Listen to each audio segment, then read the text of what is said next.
Mu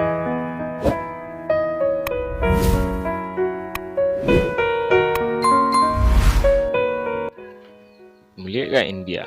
To fa, ita ma jarumar Hausa Kannywood wato Maryam Yahaya ta tafi zuwa ƙasar Indiya saboda ƙarin ilimi akan harkar fina-finai na zamani saboda ci gabanta ta hango, in ji malamanta.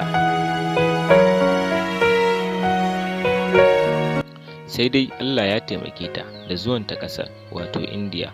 Assalamu alaikum, barkanmu da warhaka, sannunmu da sake saduwa da ku a cikin wannan shiri namu. Idan wannan shine farkon ziyartar ku wannan tasha ta mai albarka, kar ku manta muna so ku danna mana subscribe, kana ku taɓa alama ta ƙararrawar sanarwa domin sake sanar da ku shirye-shiryenmu da zarar mun ɗora. Sannan muna so ku biyo mu har ƙarshen wannan rahoto namu domin sanin asalin ci gaban labarin da muke tafi da shi a safiyar yau.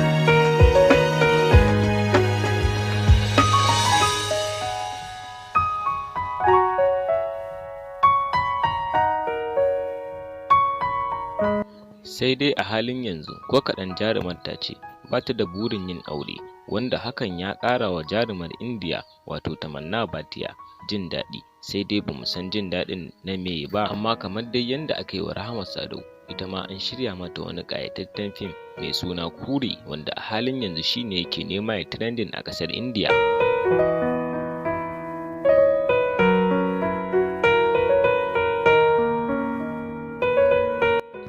Ku biyo mu har ƙarshen wannan shirin namu domin sanin asalin bayani dangane da jarumar masana'antar shirya fina-finan Hausa wato Kannywood, jaruma ɗaya wacce aka fi sani da Maryam Yahaya, da kuma jarumar ƙasar Indiya wato Tamannaah Bhatia.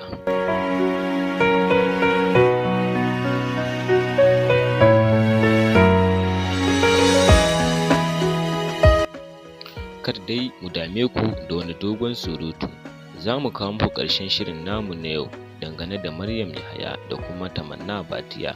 Kada dai ka manta, idan wannan shine farkon ziyartar ka wannan tasha ta mai albarka, muna so ka danna mana subscribe, kana ka dangwala mana alamar ƙararrawar sanarwa domin sake sanar da kai daɗaɗɗen shirye-shiryenmu da zarar mun ɗaura. Mun gode.